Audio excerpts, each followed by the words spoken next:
Good morning, students. Welcome once again in your new lesson and new video. So बच्चों मैं आज भी आप लोगों के लिए एक कविता लेकर आई हूँ आपकी साहित्य सागर की पुस्तक में से, और जो कि आपकी कविता नंबर 3 है। ठीक है, और कविता का नाम है स्वर्ग बना सकते हैं। ओके, और इसके लेखक हैं रामधारी सिंह दिनकर। क्या नाम है लेखक का? रामधारी सिंह दिनकर। सो बच्चों, दिनकर जी की लेखनी कई अन्य हिंदी की विधाओं पर भी चली है, लेकिन ये कविता बड़ी सुंदर है आपकी पुस्तक में, जिसमें कि वर्णन है हमारे अतीत का। ठीक है, सो अतीत में जो कविता दिनकर जी ने लिखी है, इसमें उस समय का चित्रण किया गया है जब भीष्म पितामह अंतिम समय में जो तीरों की शैया अर्जुन के द्वारा उनके लिए बना दी गई थी, जो वो मृत्यु को प्राप्त हो रहे थे। सो उस समय उन्होंने अंतिम उपदेश दिए थे पांडवों के जो सबसे बड़े भाई थे युधिष्ठिर को। सो युधिष्ठिर को क्या उपदेश दिया था उन्होंने कहा था कि प्रकृति ने हमें सारे संसाधन कैसे दिए हैं? निःशुल्क दिए हैं, और सब पर सभी मनुष्यों का समान अधिकार है ना। सो हमें क्या है कि सभी मनुष्य इसका उपयोग कर सकते हैं, और यदि मानव सिर्फ अपने बारे में ना सोचकर सभी के हित का चिंतन करेगा तो ये पृथ्वी क्या बन जाएगी? स्वर्ग बन जाएगी। ना झगड़े होंगे, सिर्फ प्रेम होगा, और ये पृथ्वी स्वर्ग के समान होगी। सब जिएंगे, है ना, अच्छे से जिएंगे। सो सभी की सुख सुविधाओं के हित में ध्यान में रखकर कवि ने इस कविता की रचना की है। और कविता का नाम क्या है बच्चों? स्वर्ग बना सकते हैं। सो चलिए बच्चों, हम इसे पढ़ेंगे और इसकी व्याख्या को भी समझेंगे। तो चलिए शुरू करते हैं। सो पेज नंबर 79, स्वर्ग बना सकते हैं, by Ramdhari Singh Dinkar, poem number 3। So मैं ये पंक्तियां पढ़ रही हूँ बच्चों। धर्मराज है भूमि किसकी? नहीं कीर्त है दासी, है जन्मना समान परस्पर इसके सभी निवासी।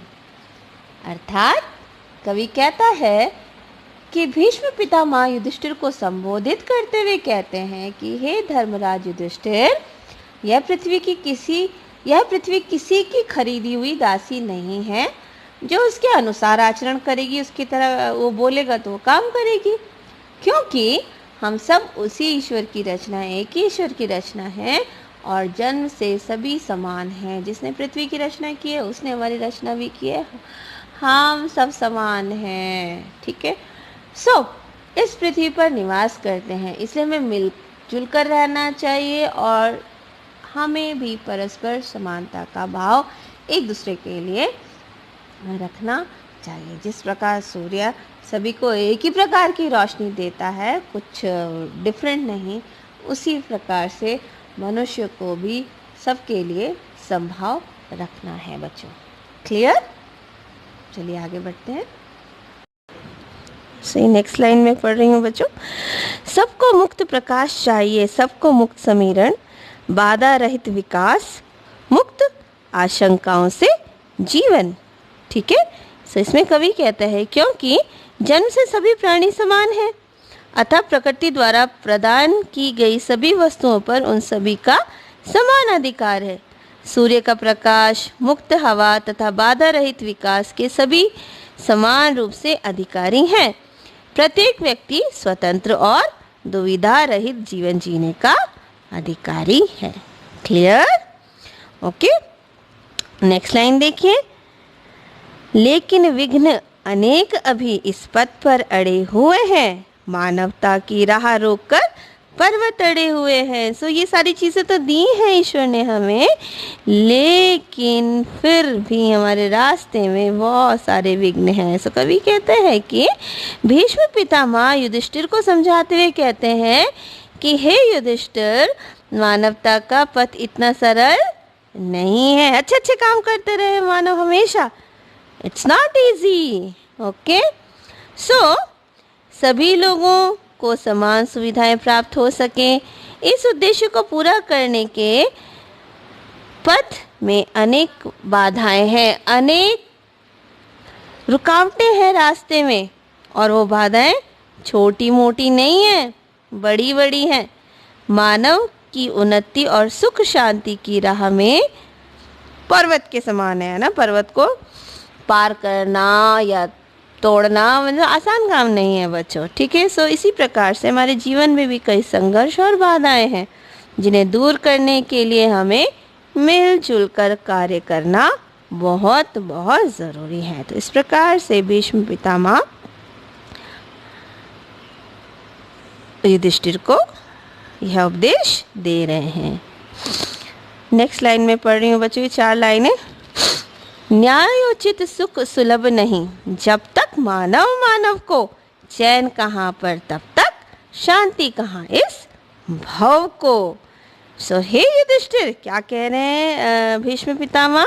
हे युधिष्ठिर, इस पृथ्वी पर हो रहे इस संघर्ष को तब तक कम नहीं किया जा सकता जब तक प्रत्येक मनुष्य को अपने अपने उचित अधिकार प्राप्त नहीं हो जाते। मानव का सारा जीवन इन अधिकारों की प्राप्ति हेतु संघर्ष में ही निकल जाता है ना। अभी भी तुम संघर्ष कर रहे हो, सारा राजकाज तुम्हारा है, लेकिन तुम्हें अपने भाइयों से युद्ध करना पड़ रहा है ना। सो यहाँ पर मेरा सारा जीवन संघर्ष में निकल गया, स्वयं भीष्म पितामह का भी।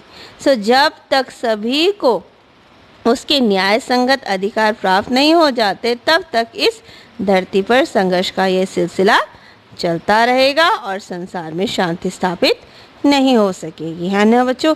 लालच है, द्वेष है, ईर्ष्या है, कई तरीके से ऐसी दुर्भावनाएं हैं जो दूसरे मनुष्य को का विकास देख ही नहीं सकती, सोच ही नहीं सकती। हम जेलस महसूस करते हैं, लेकिन इसी बात को भीष्म पितामह कह रहे हैं कि जो प्रेम भावना है, यदि ये इस पृथ्वी पर आ जाए, यदि हम अपना स्वार्थ न सोचें, है ना, कि हम ज़्यादा खा लें या हम ज़्यादा पहन लें या हम अच्छा रह लें या हम अच्छा पढ़ लें, दूसरा भीख मांगता रहे, ऐसा नहीं। सबको बराबर अधिकार मिलने चाहिए, ठीक है, और तभी इस संसार में शांति स्थापित होगी, अन्यथा नहीं। नेक्स्ट लाइन पढ़ रही हूँ बच्चों, ये क्लियर हो गया आपको? ओके। सो जब तक मनुज का यह सुख भाग नहीं सम होगा, शमित न होगा कोलाहल। अच्छा, ये जो ब्लैक इंक से वर्ड है, इनके ठीक आपके इस पृष्ठ के नीचे ही इनके अर्थ लिखे हुए हैं, सो आप देख सकते हैं, ठीक है। सो कोलाहल, नंबर 5 क्या है? फैले हुए, नंबर 5 फैले हुए, ठीक है। सो शमित न होगा कोलाहल, संघर्ष नहीं कम होगा। फिर से पढ़ रही हूँ, जब तक मनुज को यह सुख भाग नहीं सम होगा, शमित न होगा कोलाहल, संघर्ष नहीं कम होगा। सम क्या है? समान। सो यहाँ पर क्या कह रहे हैं कवि? कह रहे हैं कि हे युधिष्ठिर, सभी मनुष्यों को प्रकृति द्वारा प्रदान की गई जो सारी वस्तुएं हैं, समान हैं, आवश्यकता है, और सब कुछ बराबर है पृथ्वी पर। पृथ्वी ने कमी घटी नहीं करी है, ठीक है, और मनुष्य को भी समान आवश्यकता है इन सब सारी चीज़ों की। और जब तक उन्हें ये वस्तुएं समान रूप से नहीं प्राप्त होंगी, तब तक यह संसार, इस संसार में संघर्ष ऐसे ही चलता रहेगा और इस टकराव का शोर ऐसे ही सुनाई देगा। सो मैंने पहले भी बताया, ज़मीन जायदाद के लिए झगड़ा, है ना, पानी के लिए झगड़ा, पैसे के लिए झगड़ा, बहुत सारी चीज़ों के लिए एक दूसरे को मार डालते हैं लोग। तो यहाँ पर जब तक सबकी समान आवश्यकताएं पूरी नहीं होंगी, तब तक ये शोर हमेशा ऐसा ही रहेगा। सो हमें क्या करना है? समभाव रखना है, सबके लिए समान भाव रखना है, सबकी आवश्यकताएं पूरी हो ऐसा भाव रखना है कि मैं ही खाऊं, मैं ही पहनूं, ऐसा कभी नहीं सोचना है। ओके, सो नेक्स्ट पेज पर देखेंगे बच्चों, पेज नंबर 80 पर कुछ और पंक्तियां हैं। सो ये अगली पंक्तियां मैं बच्चों पढ़ रही हूँ पेज नंबर 80 पर।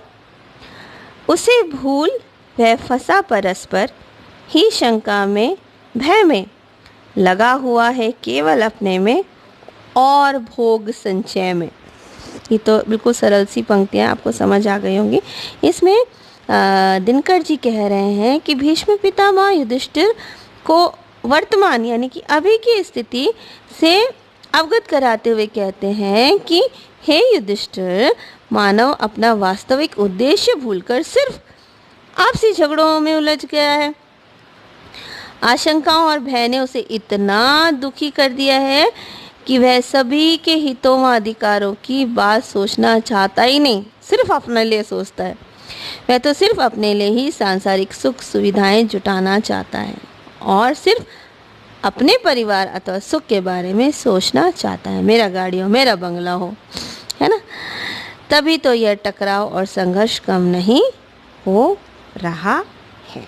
ठीक है, क्योंकि मनुष्य केवल अपने ही भोग और अपने ही संचय यानी कि सब कुछ अपने आप प्रयोग करना चाहता है, सब कुछ अपने आप इस्तेमाल करना चाहता है, और ये टकराव फिर होते रहेंगे अगर समान सुविधाएं नहीं प्राप्त होंगी।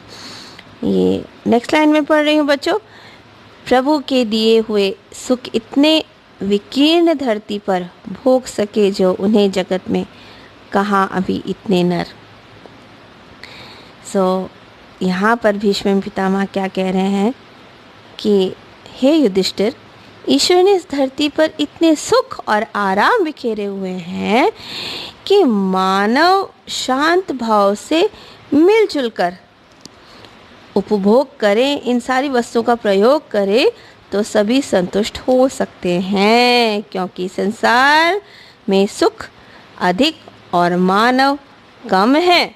इसलिए परस्पर टकराव यानी कि झगड़ा की गुंजाइश नहीं रहती तब, है ना। ईश्वर ने सुख अधिक दिए हैं, इन मनुष्य कम है। कितनी अच्छी बात कही है। ठीक है, सो इतने नर नहीं है कि इन सारे सुखों को, इतने अच्छे नर मीन्स इतने अच्छे, मन अच्छा होना चाहिए, है ना बच्चों। कि हम देना सीखें, हम बांटना सीखें, हम प्रेम करना सीखें। ओके, सो ऐसे मनुष्य कम ही है इस पृथ्वी पर। अंत की 4 लाइन में पढ़ रही हूँ बच्चों। सब हो सकते तुष्ट एक सा, सब सुख पा सकते हैं, चाहे तो पल में धरती को स्वर्ग बना सकते हैं। रामधारी सिंह दिनकर जी क्या कहते हैं?